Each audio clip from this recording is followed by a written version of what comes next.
Hello guys, welcome to my channel માં બેટી કી રસોઈ। આજે આપણે બનાવીશું ટેસ્ટી અને સ્વાદિષ્ટ આલુ પરોઠા।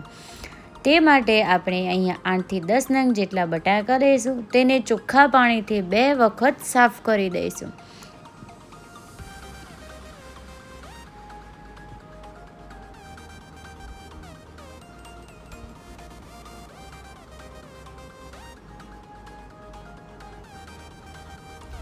અહીંયા આપણા બટાકા સાફ થઈ જાય ત્યારે તેમાં 2 ચમચી મીઠું અને 2 ગ્લાસ પાણી એડ કરીને તે બટાકાને આપણે બાફવા મૂકી દઈશું।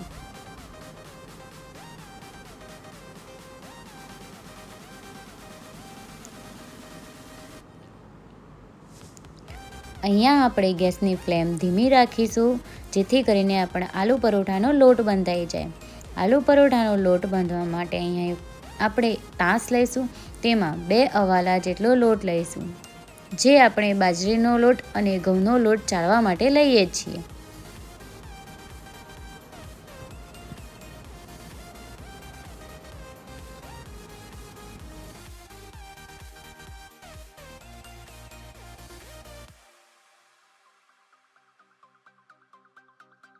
અહીંયા આપણો લોટ ચડાઈ જાય ત્યારે તેમાં 2.5 ચમચી જેટલું લાલ મરચું પાવડર,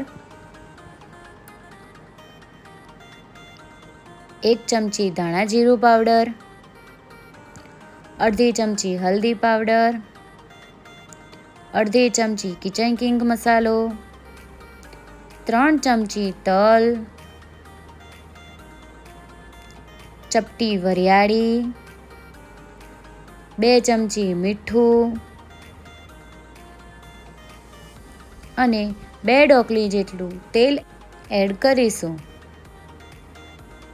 હવે આપણે લોટને સારી રીતે બધા મસાલાને મિક્સ કરીને તેને બાંધી દઈશું। અહીંયા આપણા બધા મસાલા લોટમાં સરખી રીતે મિક્સ થાય તે ખૂબ જ જરૂરી છે। અહીંયા આપણા મસાલા સરખી રીતે મિક્સ થશે તો આલુ પરોઠાનો લોટ એકદમ સરખો અને બહુ જ સરસ બંધાશે।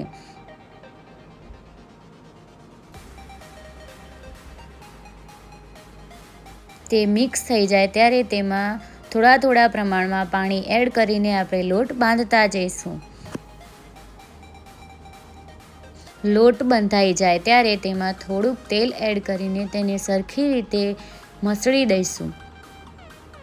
અહીંયા લોટ સરખી રીતે મસળાય એ ખૂબ જ જરૂરી છે। આલુ પરોઠાનો લોટ આમ તો સાદી રોટલી જેવો લોટ હોય છે, પણ આપણે અહીંયા કંઈક અલગ રીતે આલુ પરોઠાનો લોટ બાંધ્યો છે। લોટ આપણો સરખી રીતે મસળાઈ ગયો છે, તો હવે તેને ઢાંકીને મૂકી દઈશું। પછી આપણે વઘાર માટે 2 ડુંગળી અને 3-4 મરચાં લઈને તેના ઝીણા સમારી દઈશું। આપણા બટાકા બફાઈ ગયા છે, તો તેને હવે આપણે છોલી દઈશું। બટાકા છોલાઈ ગયા છે, તો હવે તેને મેશરની મદદથી મેશ કરી દઈશું।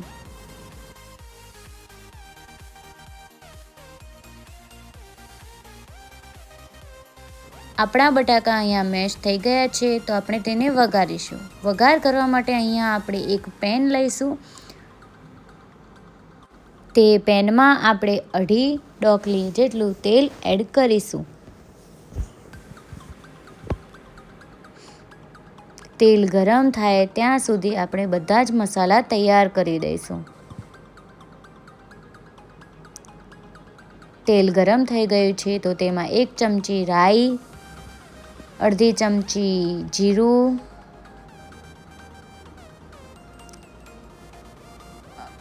1/2 ચમચી હિંગ, 3 ચમચી તલ અને કઢી પત્તા આપણે એડ કરીશું। ત્યારબાદ ઝીણી સમારેલી ડુંગળી અને ઝીણા સમારેલા મરચાં પણ એડ કરી દઈશું। તેને સરખી રીતે મિક્સ કરી દઈશું। ડુંગળી તેનો સહેજ કલર બદલે ત્યાં સુધી તેને ચડવા દઈશું। તેના માટે તેમાં 1 ચમચી જેટલું મીઠું એડ કરીશું। હવે તેને 2 મિનિટ સુધી ઢાંકી દઈશું। હવે આપણી ડુંગળીનો કલર સહેજ બદલાઈ ગયો છે, તો આપણે હવે મસાલા કરી દઈશું. તો તેમાં હવે 1 ચમચી ધાણા જીરું પાવડર, અડધી ચમચી હળદર પાવડર, અડધી ચમચી કિચન કિંગ મસાલો,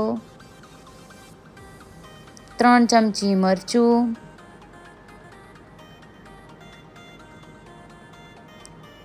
અડધી ચમચી બુરું ખાંડ અને 1 લીંબુનો રસ એડ કરીને તેને મિક્સ કરી દઈશું.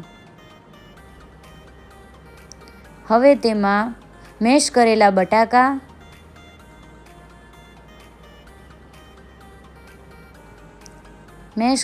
બટાકાને તેમાં સરખી રીતે પ્રોપર મિક્સ કરી દઈશું. હવે આપણે આલુ પરોઠાનો મસાલો તૈયાર થઈ ગયો છે. તેમાં થોડી કોથમીર એડ કરી દઈશું. અહીંયા આપણો આલુ પરોઠાનો લોટ એકદમ મુલાયમ થઈ ગયો છે. તો હવે આપણે આલુ પરોઠા બનાવીશું. તેના માટે અહીંયા એક તવી લઈશું, તેને ગેસ પર મૂકીશું અને એક મોટો લુઓ વાળીશું.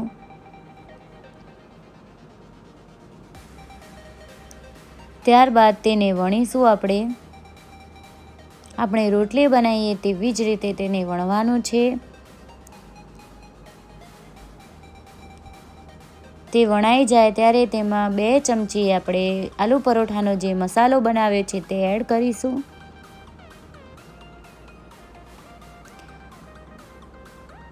પછી તેને આવી રીતે ફ્લિપ કરીને તેને વાળી દઈશું.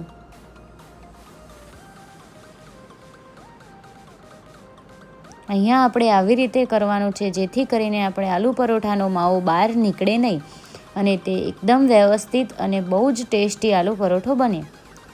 હવે તેને આપણે ફરીથી વણી દઈશું.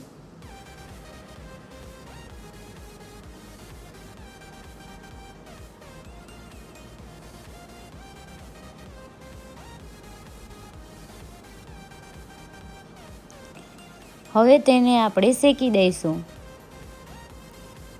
આવી રીતે તેલ તેમાં એડ કરતા જઈશું અને શેકતા જઈશું.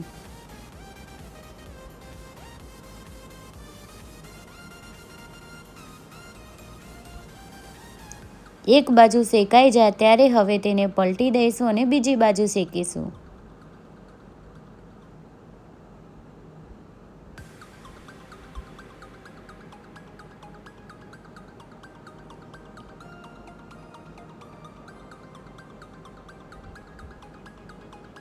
થોડુંક તેલ એડ કરીને આપણે આલુ પરોઠો શેકતા જઈશું. તે જ રીતે હવે આપણે બીજા આલુ પરોઠા પણ બનાવીશું.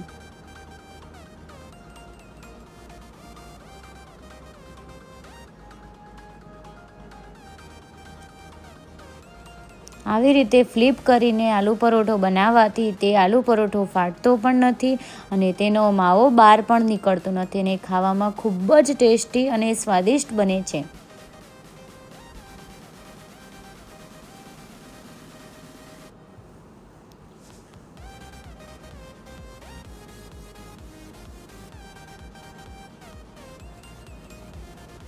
આલુ પરોઠો વણાઈ જાય ત્યારે હવે તેને શેકી દઈશું.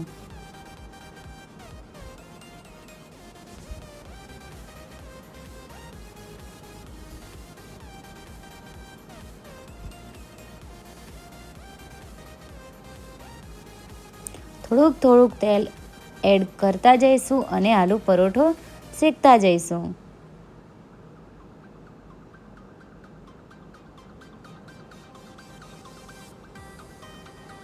મને તો આલુ પરોઠો ખૂબ જ ભાવે છે. તમને ભાવે છે કે નહીં તે કોમેન્ટમાં જરૂરથી જણાવજો.